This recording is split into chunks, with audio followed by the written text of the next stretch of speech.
সরকারি প্রতিষ্ঠানের fan light ব্যবহার করে চলছে প্রাইভেট কোচিং ক্লাস। তবে ক্যামেরা দেখে তড়িঘড়ি স্থান ত্যাগ করেন শিক্ষিকা। পটুয়াখালীর গলাচিপা সরকারি মডেল মাধ্যমিক বিদ্যালয়ে গিয়ে দেখা মেলে এই দৃশ্যের। অভিযোগ রয়েছে বিদ্যালয়ের তহবিলের অপব্যবহার, ঘুষ গ্রহণ এবং স্বজনপ্রীতির মাধ্যমে দীর্ঘদিন ধরে অবৈধভাবে অর্থ উপার্জন করছেন বিদ্যালয়টির ভারপ্রাপ্ত প্রধান শিক্ষক।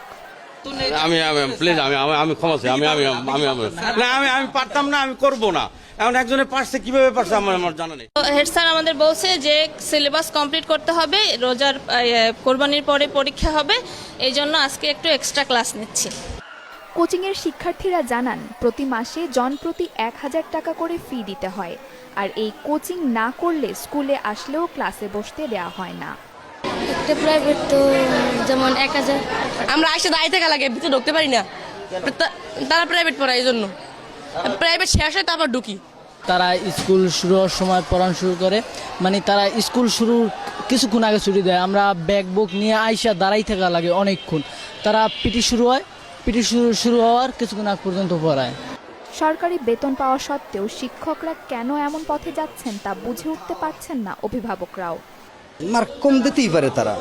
বাচ্চা তো মাঝে মাঝে এসে বলে, আব্বু ওই স্যারের কাছে যদি না পড়ি তাহলে আমার মার্ক দেবে না। তখন আমি বলতে বাধ্য হই, আমার কষ্ট হইলো যে বাবা ঠিক আছে তুমি প্রাইভেট পড়ো। আমি চাই যে এটার শিক্ষাগতভাবে স্কুলে, সরকারি স্কুলে যাতে সুন্দরভাবে লেখাপড়া হয় এবং স্যারেরা তো ওই সরকারি বেতন পায়। এরপর ছাত্রগো উপরে চাপ না দেওয়াটাই আমি মনে করি বেটার হয়। এমন অভিযোগ সম্পূর্ণ অস্বীকার করেছেন অভিযুক্ত ওই শিক্ষক। এটা সম্পূর্ণ মিথ্যা কথা। আমাদের এখানে কোনো প্রাইভেট আমার নিতে হয় না, সম্পূর্ণ মিথ্যা কথা। এবং আমার নোটিশ দেওয়া আছে বিদ্যালয়ে কোনো প্রাইভেট না পড়ার জন্য। অভিযোগ প্রমাণিত হলে আইন অনুযায়ী ব্যবস্থা নেওয়া হবে বলে জানান গলাচিপা উপজেলার নির্বাহী অফিসার। গলাচিপা সরকারি মডেল মাধ্যমিক বিদ্যালয়ের বেশ কিছু অনিয়মের বিষয়ে আমাদের গোচরীভূত হয়েছে। এই অভিযোগগুলো আমরা যথাযথ তদন্ত সাপেক্ষে দ্রুততম সময়ের মধ্যে আইনানুগ ব্যবস্থা গ্রহণ করব। এদিকে অভিযোগ প্রসঙ্গে বরাবরের মতো দায়সারা বক্তব্য জেলা শিক্ষা অফিসারের।